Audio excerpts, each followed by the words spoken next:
Assalamualaikum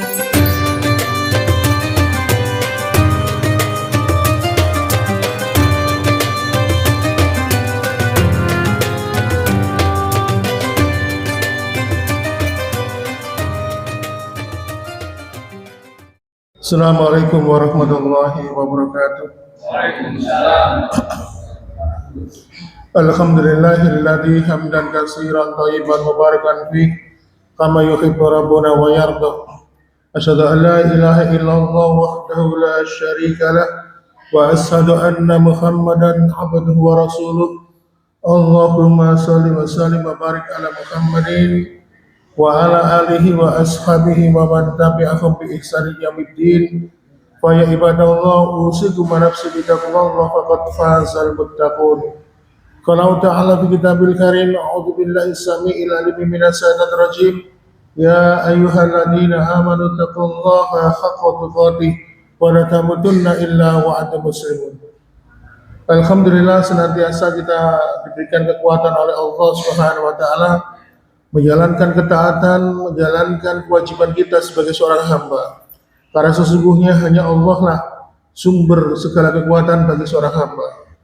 Ketika kita ini mampu datang pagi ini ke masjid untuk melaksanakan salah satu kewajiban yang dibebankan kepada kita, sesungguhnya bukan karena kita sehat dan kuat, tetapi karena itu semua karena pertolongan dari Allah Subhanahu wa taala.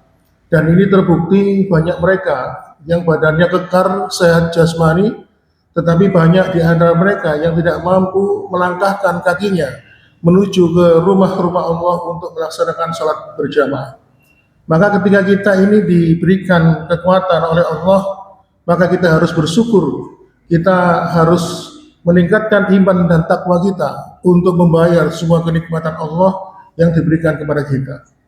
Baiklah ma'asyiral muslimin, mumpung kita masih di bulan Ramadan, kita akan sedikit membahas permasalahan puasa ini dari sudut pandang kesehatan. Perlu diketahui bahwa puasa itu yang kita lakukan setiap tahunnya di bulan Ramadan sebenarnya bukan hanya tradisi untuk menahan lapar dan dahaga. Dan perlu diketahui perintah puasa ini ketika Rasulullah SAW baru saja hijrah ke Madinah pada tahun kedua di tahun hijrah, maka Allah turunkan perintah puasa sebagaimana yang sering kita hafal ayatnya, ya ayyuhalladzina amanu kutiba alaikumusiyam kama kutiba alal ladzina min qablikum la'allakum tattaqun. Coba kita cermati kata min qablikum, sebelum kamu. Dan ternyata ma'asyiral muslimin, nabi-nabi pendahulu seperti Nabi Daud berpuasa sehari puasa, sehari berbuka. Dan puasa ini yang paling dicintai oleh Allah. Kemudian Nabi Musa disebutkan dalam surat Al-A'raf ayat 142. Awalnya berpuasa 30 hari. Lalu Allah perintahkan menambah 10 hari lagi sehingga menambah jumlah bilangan puasa 40 hari. Maka ma'asyiral muslimin, kita akan membahas puasa ini dari sisi yang lain. Karena saya lihat banyak narasumber, banyak ustadz yang membahas tentang berbagai macam keutamaan puasa dari sisi akidah, dari sisi tauhid. Maka kenapa kita membahas bahwasannya puasa itu dari sisi kesehatan, dari sisi medis? Karena kita harus meyakini bahwa ibadah yang Allah wajibkan untuk kita pasti ada kebaikan, pasti ada rahasia di dalamnya. Dan ini sudah mulai banyak diulas oleh pakar-pakar. Ma'asyiral muslimin, ketika kita memulai puasa, katakanlah jam 3 pagi, sebenarnya pada jam-jam tersebut tubuh kita ini memasuki namanya mode tidur. Ya, seharusnya secara biologis manusia itu sedang menikmati enak-enaknya istirahat. Lalu kemudian Rasulullah SAW memerintahkan untuk bangun tidur, melakukan sahur, melakukan makan sebelum menjalankan ibadah puasa. Karena Rasulullah SAW memerintahkan dalam sebuah hadis riwayat Imam Bukhari dan Muslim, tassaharu fa inna fi suhuri barokah. Bersahurlah kalian, karena sesungguhnya sahur itu penuh dengan keberkahan. Dan kita diperintahkan oleh Rasulullah untuk sahur, makan sahur. Ya. Dan tidak itu saja, setelah menutup sahur kita, sebelum memasuki imsak, kita dituntunkan untuk banyak-banyak berdoa. Dari beberapa ayat seperti surat Al-Insan, kemudian surat Ali Imran ayat 17, ya. Orang-orang yang berdoa di waktu sahur itu, terutama minta ampunan, maka dia akan diampuni oleh Allah. Sebagaimana dalam surat Ali Imran ayat 17, wal mustaghfirina bil ashar, yaitu mereka yang meminta ampunan sebelum datangnya terbit fajar. Jamaah sekalian, kata barokah di sini tentu mengandung semua unsur kebaikan. Jadi ternyata ketika kita akan memasuki kewajiban puasa, ketika kita makan sahur menjelang datangnya terbit fajar, maka itu adalah sebuah injeksi bahan bakar untuk kita, untuk aktivitas pada hari itu. Bisa dibayangkan apabila ada orang yang berpuasa, dia tidak sempat bersahur, maka dia tidak punya cadangan energi untuk pagi dari sampai siang harinya. Oleh karena itu, ma'asyiral muslimin, ketika manusia itu diberikan kekuatan oleh Allah untuk menjalankan ibadah puasa, maka Allah pun memberikan semangat kepada mereka yang mau berpuasa pada hari itu dengan memberikan semangat yang seperti ditulis oleh Allah di surat Al-Baqarah ayat 184. Di situ Allah mengatakan wa antasumu khairul lakum in kuntum ta'lamun, dan berpuasalah dan itu lebih baik jika kamu mengetahuinya. Coba kita amati frasa kata in kuntum ta'lamun, apabila jika kamu mengetahuinya. Ternyata jamaah sekalian, ada sebuah mekanisme dalam tubuh kita ketika kita ini menjalani puasa. Ketika mungkin dari jam 5 pagi sampai jam 9 pagi, tubuh kita merasa fine-fine aja. Lalu kemudian setelah itu memasuki jam 10 sampai jam 12, mulai menyadari, sistem tubuh kita itu mulai menyadari, loh kok enggak ada energi masuk, gimana ini? Akhirnya otak mengirim sinyal lapar, ya. Lalu kemudian karena tidak ada energi yang masuk, sehingga akhirnya pankreas yang berfungsi untuk membakar glukosa, ya, menjadi insulin tadi, mengeluarkan insulin tadi, dia berhenti bekerja. Lalu akhirnya mengeluarkan suatu zat yang namanya glukagon. Di mana glukagon ini fungsinya adalah untuk membongkar file-file gula-gula, simpanan gula di dalam liver. Makanya ma'asyiral muslimin perlu diketahui, salah satu fungsi hati atau liver itu ada 500 fungsi, ya. Salah satunya adalah menyimpan gula. Ya, makanya sekarang ini banyak kejadian anak-anak muda yang sakit gagal hati karena sering nongkrong di kafe, konsumsi minuman yang tinggi fruktosa. Fruktosa itu nanti bisa membebani hati sehingga akhirnya mengalami gagal hati. Ma'asyiral muslimin, ketika cadangan glikogen yang kita santap pada waktu sahur tadi sudah habis, lalu otak itu panik mengirimkan sinyal lapar, lalu kemudian pankreas berhenti, sehingga akhirnya pankreas mengeluarkan zat namanya glukagon, ya, akhirnya membongkar gula yang tersimpan di dalam liver, sehingga akhirnya apa? Cadangan itu dipakai untuk menambal kebutuhan energi yang tidak masuk saat itu. Lalu kemudian ketika matahari siang hari tepat di atas kepala kita, krisis pertama pun dimulai. Karena tidak ada makanan masuk lagi, akhirnya apa? Allah Subhanahu wa taala mengatur mekanisme dalam tubuh kita. Sel-sel tubuh kita ini yang butuh makan, akhirnya mencari sel-sel yang sudah mati.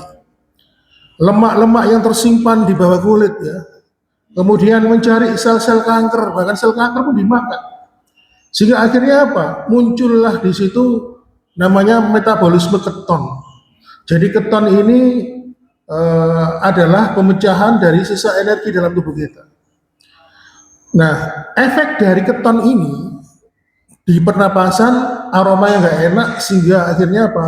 orang-orang yang berpuasa itu mempunyai efek bau mulutnya enggak enak. Tetapi Rasulullah mengatakan sesungguhnya bau mulut orang yang berpuasa itu sungguh harum ya, di sisi Allah dibandingkan minyak kasturi. Ma'asyiral muslimin,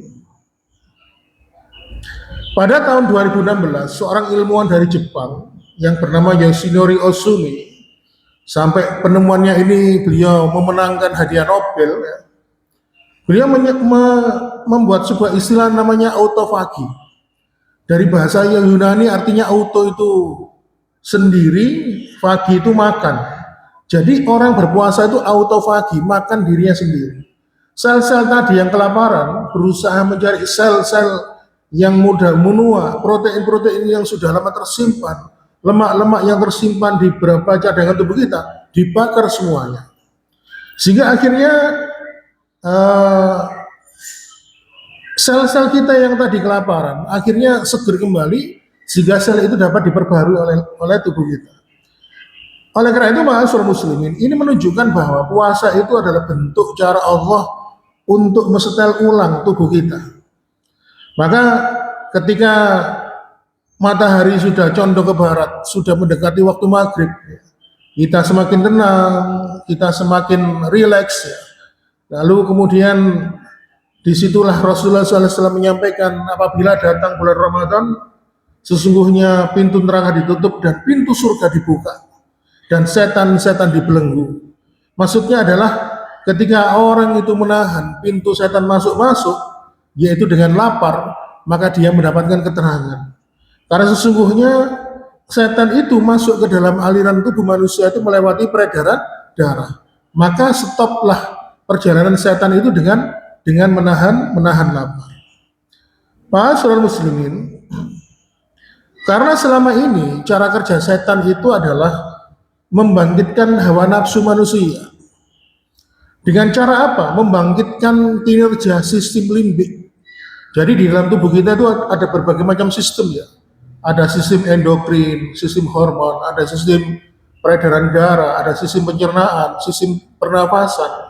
Nah, ini ada sistem limbik ya, yang bekerja di bagian otak kita yang membangkitkan amigdala. Amigdala itu pusat pengatur emosi, ya, emosi, rasa marah, atau mungkin membangkitnya syahwat dan sebagainya. Jadi dengan lapar itu tadi akan menghambat proses proses reseptor atau penghantar menuju kepada sistem limbik tadi. Makanya kenapa orang-orang yang senantiasa berpuasa itu bisa merubah awalnya perangainya, mudah tersinggung, ya, mudah marah, sehingga akhirnya apa? Orang-orang yang berpuasa itu mampu menahan dirinya dari segala hawa nafsu. Ma'asyiral muslimin, dan ketika tenggelam matahari, banyak manusia yang gembira menyambut dia akan segera terbebas dari belenggu, dia terbebas dari lapar dan dahaga, sehingga dia membayangkan akan menyantap minuman-minuman yang menyegarkan, menyantap makanan-makanan yang lezat. Tetapi disilah Allah Subhanahu wa taala menyampaikan salah satunya di dalam firman-Nya di dalam surat Al-A'raf ayat 31, wa kulu wasrabu wa la tusrifu innahu la yuhibbul musrifin. Makan dan minumlah tetapi jangan berlebihan. Sungguh Allah tidak menyukai orang-orang yang berlebih-lebihan. Tapi ternyata banyak sekali orang-orang yang berlebihan. Makanya beberapa dokter spesialis penyakit dalam itu melaporkan penelitian banyak orang itu mengalami lonjakan gula darah setelah berbuka puasa. Padahal Rasulullah SAW itu memberikan contoh makan 3 biji kurma, ya. Kalau tidak ada kurma basah ya kurma kering, lalu dengan minum air putih. Bila tidak ada kurma, cukup dengan minum air putih. Kenapa kok kurma 3 biji? Diteliti ternyata kurma itu mengandung fruktosa, salah satu varian dari glukosa. Jadi ada 3 varian, ada laktosa, maltosa, sama fruktosa. Kalau fruktosa ini gula yang sudah menjadi proses yang sudah matang. Begitu dimakan langsung injek masuk ke dalam otak, sehingga akhirnya kita seger. Makanya jangan heran kalau kita berbuka makan kurma 3 biji saja, itu bisa kuat ya, kuat sholat taraweh 11 rakaat. Tapi beda kalau kita berbuka makan secara berlebihan tinggi gula malah semakin membuat semangat kita beribadah lebih lebih lemah, tidak semangat. Akhirnya apa? Ngantuk. Karena energi yang ada dalam otak itu dipusatkan di dalam perut untuk mengolah makanan tadi. Ma'asyiral muslimin wa sumratal mu'minin rahimakumullah. Maka yang baik itu ketika berbuka puasa jangan berlebihan. Dr. Zaidul Akbar, salah seorang dokter praktisi kesehatan, pernah menyampaikan kalau ingin mendapatkan manfaat puasa yang lebih baik lagi, disambung aja terus puasanya. Ketika waktu maghrib hanya berbuka minum air putih saja. Nanti makannya makan berat ketika waktu sahur. Jadi total kita ini berpuasa sekitar 20 jam. Itu kalau mau. Ma'asyiral muslimin, sekarang ada pertanyaan begini. Mengapa puasa di bulan Ramadan kok harus 30 hari? Kok enggak seperti umat-umat terdahulu, ada yang 7 hari, ada 15 hari, ada yang 20 hari. Kenapa? Ternyata bisa dibuktikan secara ilmiah. Salah satu sel dalam tubuh kita, yaitu sel darah putih, memasuki waktu sekitar 21 hari untuk pembaharuan. Sehingga dengan waktu 30 hari itu mampu meregenerasi sel-sel tubuh kita. Dan lebih ajaib lagi, sel yang ada di dalam sumsum tulang belakang, yaitu sel punca atau yang disebut dengan sel induk ini akan diproduksi kalau puasa itu berlangsung selama 30 hari dan tentunya ketika berbuka maupun sahur itu benar konsep makannya tidak berlebihan. Nah, sel punca ini atau sel induk ini tadi setelah 30 hari akan disebar ke seluruh tubuh. Namanya sel induk belum punya identitas. Ketika dia masuk ke dalam organ tubuh kita yang sakit, maka dia melakukan regenerasi. Makanya sekarang itu ditemukan teknologi stem cell ya. Dulu awal-awal teknologi ini muncul, itu mahal Pak. Sekali menyuntikkan sel induk itu bisa sampai 50 juta. Sekarang di Rumah Sakit Gadul sudah ada melayani stem cell, agak murah. Jadi kalau lututnya sakit, nggak sembuh-sembuh minum obat, coba disuntik dengan sel induk, sel punca tadi, sekali injeksi 3 juta kalau nggak salah, saya baca brosurnya. Makanya sekarang kenapa banyak orang-orang yang kaya-kaya itu ketika melahirkan, ya, ari-arinya kalau orang Jawa kan ditanam dikubur, itu enggak, dikirim Pak di penitipan organ, bank organ di Singapura atau di Jakarta. Mereka nitip ari-ari tadi disimpan selama 50 tahun ke depan dengan harapan suatu saat nanti jika si anak ini nanti kelak dewasa kok mengalami sakit kanker misalnya, maka diambillah sel induk dari ari-ari tadi yang sudah diawetkan, lalu kemudian dikloning di situ sehingga akhirnya apa?